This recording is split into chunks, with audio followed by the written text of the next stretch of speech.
My name is Darren Langford. I used to believe that the most terrifying thing in the world was being alone in the dark.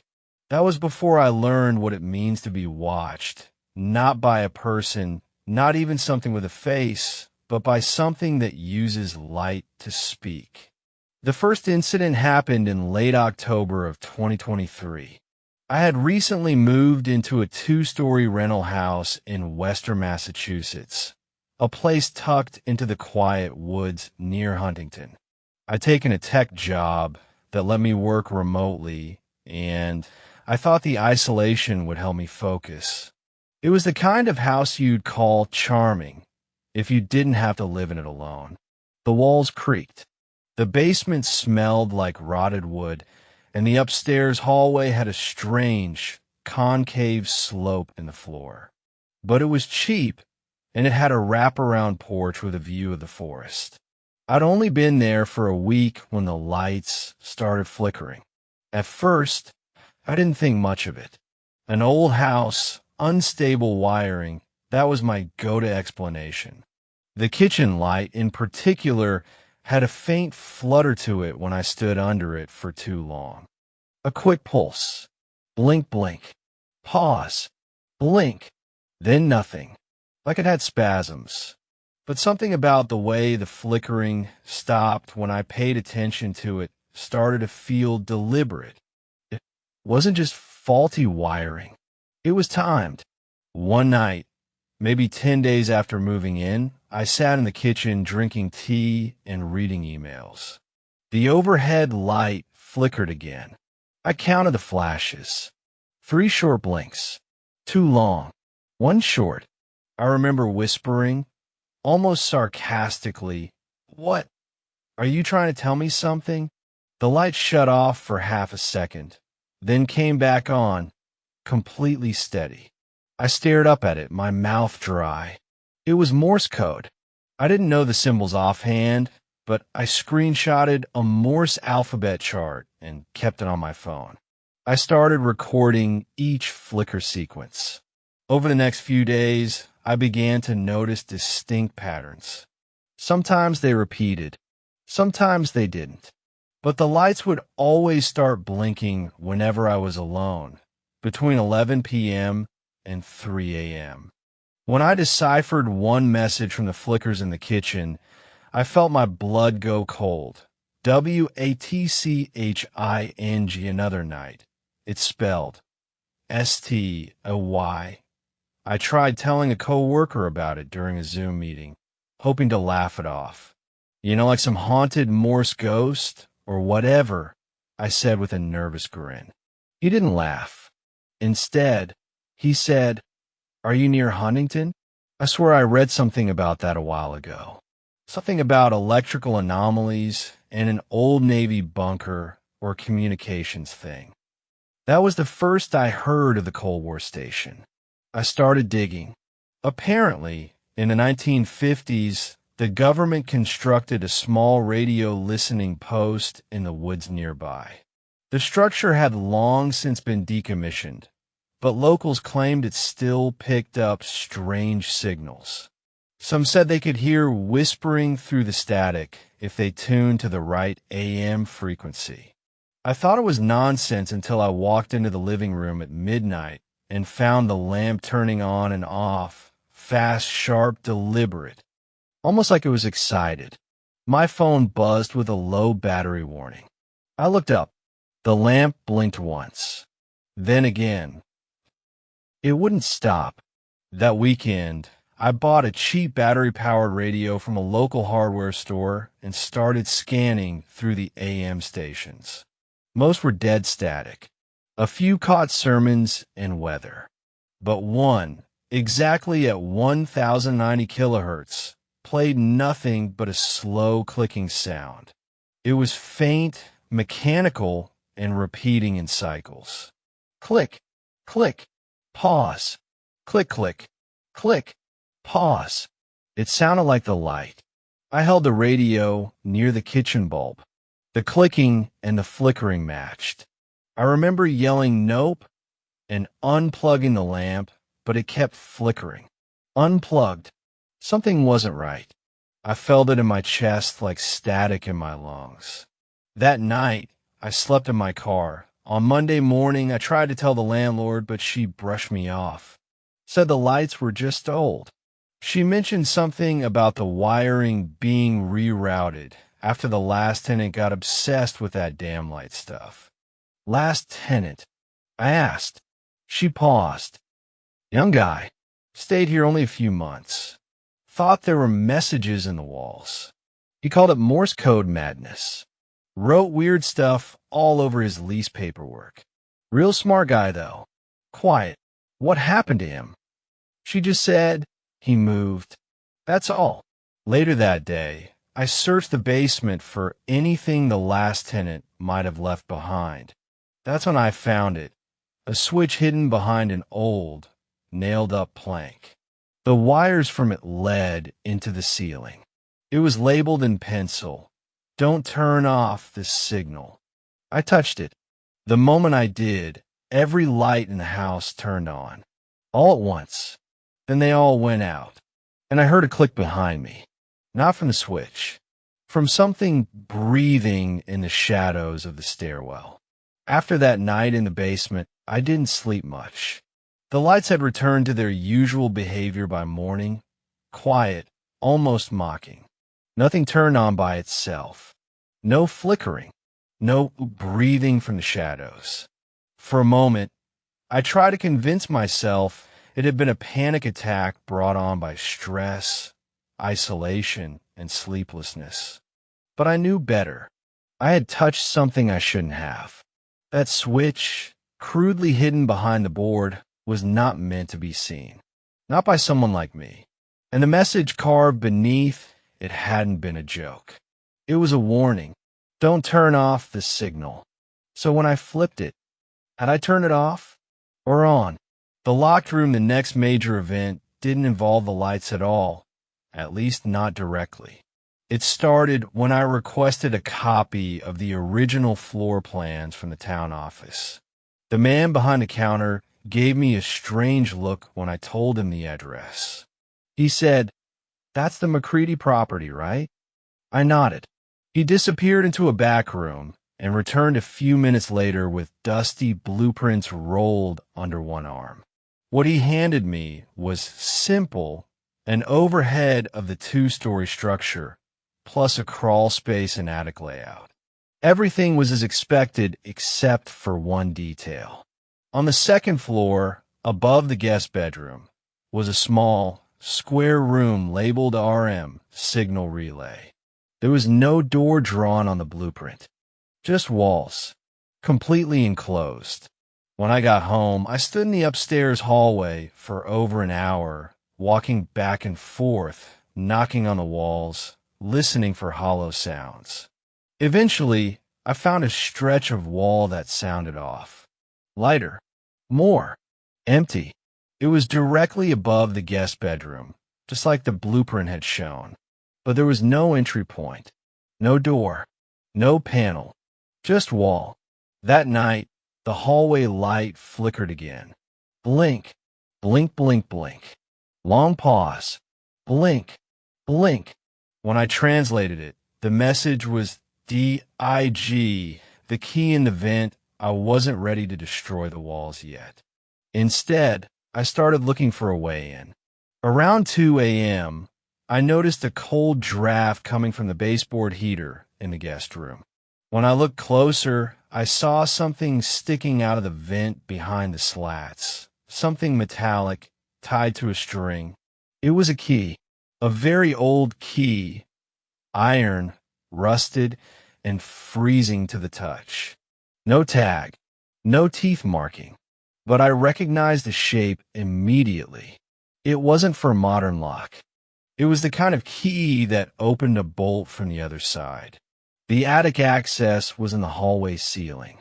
I hadn't dared to explore it until now. I got a step ladder, climbed up, and opened the hatch. The moment the wooden door creaked open, the attic light flickered on by itself, a single naked bulb on a wire. I climbed into the attic and found myself surrounded by dust, old insulation, and fragments of ancient electronics. But then, tucked in the far corner beneath a low beam, was a square metal door, a hatch in the floor with a matching iron keyhole.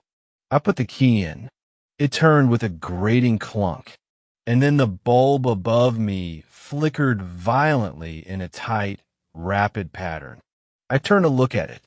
The Morse message was INSID. The hidden room, the hatch led down into a tiny room between the floors, more crawl space than anything else, barely big enough to stand in. The walls were padded with insulation and black foam, like a recording studio. Wires snaked across the ceiling in tangled bundles.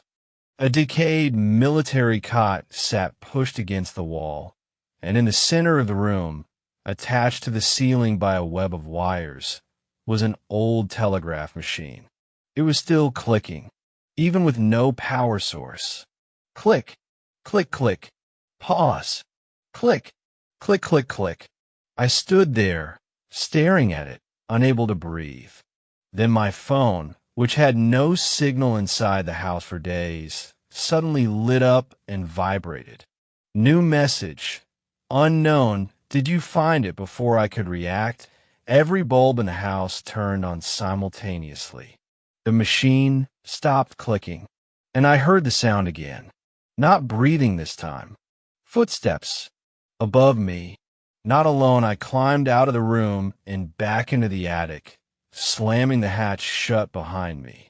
The footsteps continued for a moment, pacing slowly over the floorboards of the hallway below.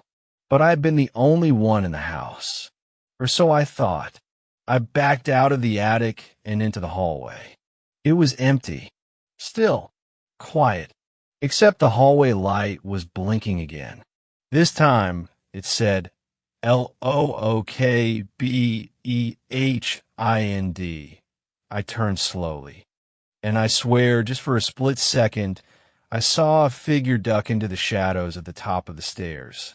A human silhouette, but impossibly tall. The ceiling should have stopped anything that size from standing upright. I didn't chase it. I locked myself in my bedroom and left the light on until morning. Research and madness over the next week. I stopped working. I couldn't sleep. I barely ate. I spent every moment trying to find evidence that this had happened before to someone else, anyone else.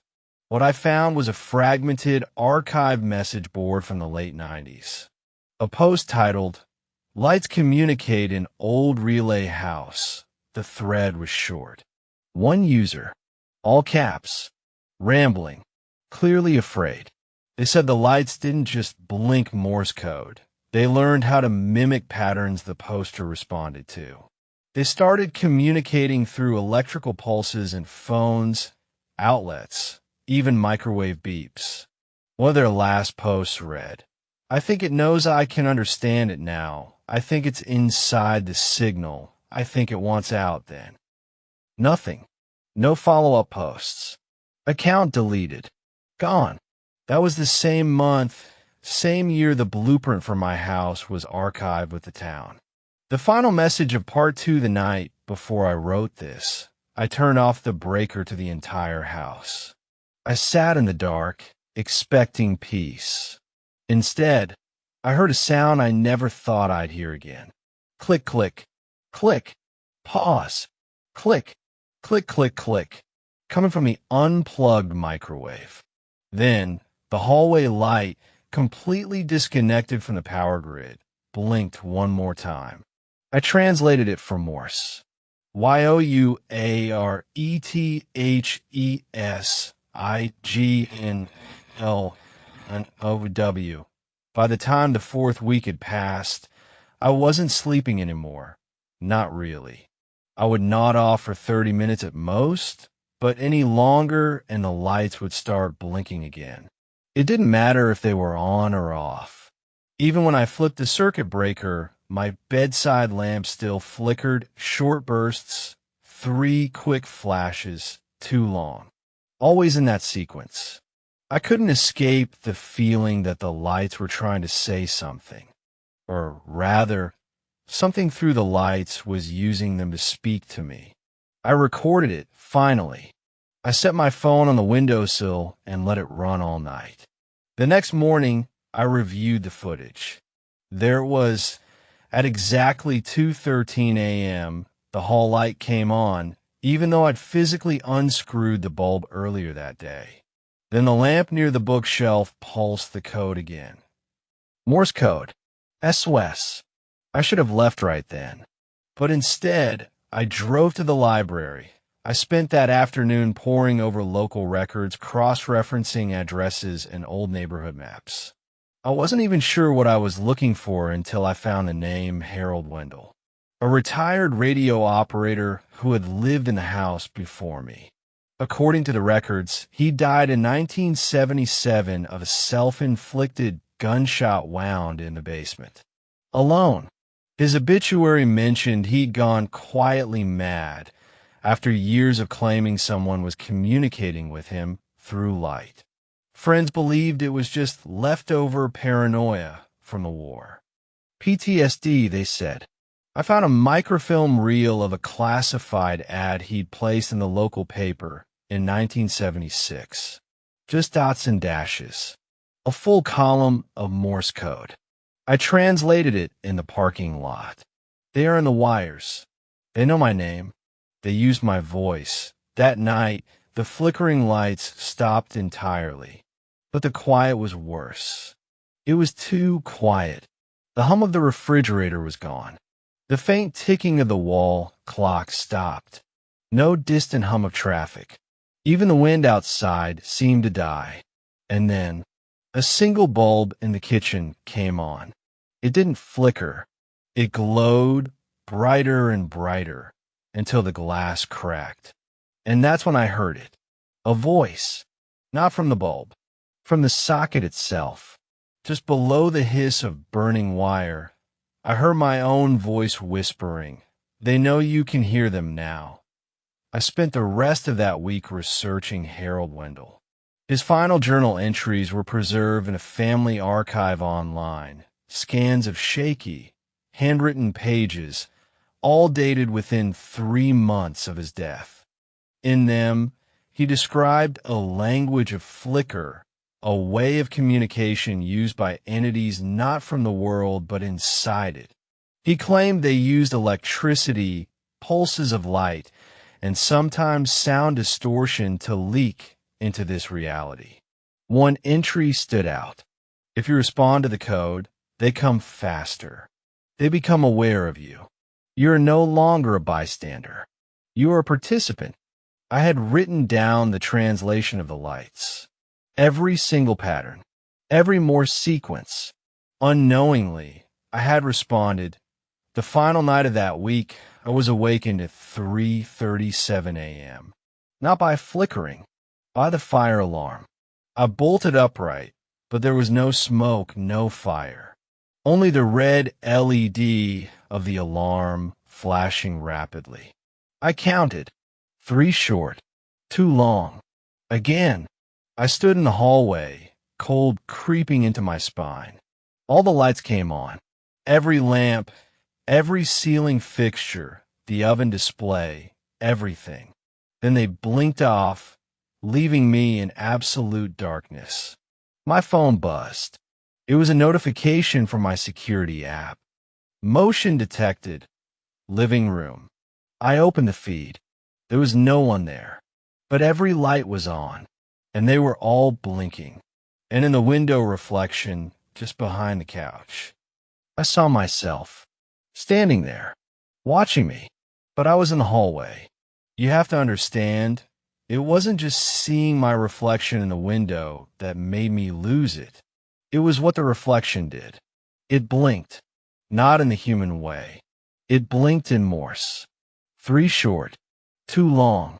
Then it smiled, wide, unnatural, like someone who had just learned how to stretch a mouth, but hadn't quite understood how much was too much. The corners reached toward the temples, tearing the skin. I didn't wait to see what it would do next. I bolted to the circuit box in the basement. My hand trembled as I yanked the main breaker. Total darkness swallowed the house, but only for a moment. The breaker box itself began glowing, not from the panel, but from inside it behind the wall. A faint yellow pulse, rhythmic, deliberate. I stepped back, heart hammering against my ribs. From within the drywall came a slow, grinding sound. Something was inside. I ran out of the house that night.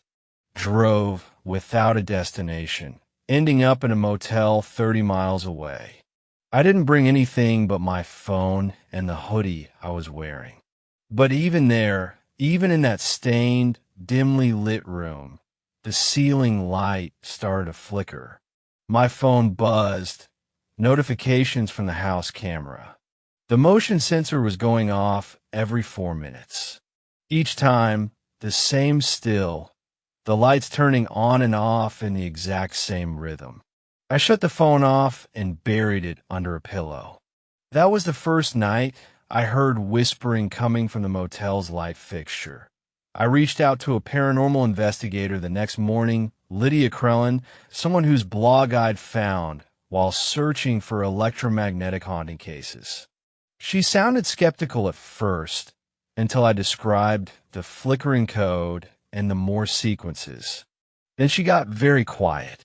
She asked if I had ever tried responding to the flickering intentionally. I told her no, that I'd only written them down. She said that was enough.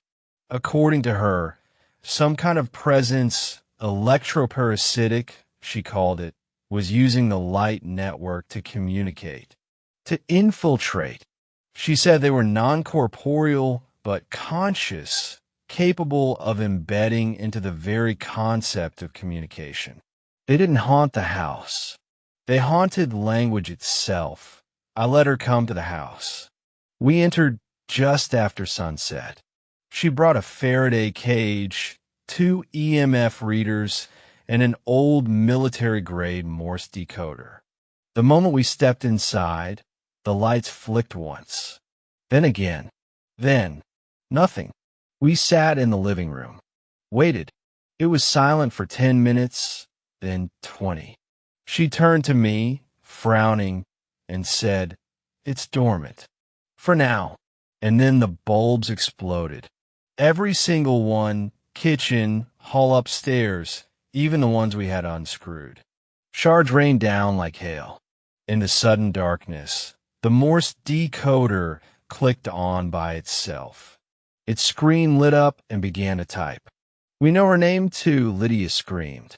Then something crackled from inside the walls, like a bad radio station being tuned through meat.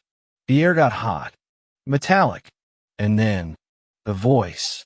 Deep, artificial, broken like a damaged recording, my voice distorted beyond recognition.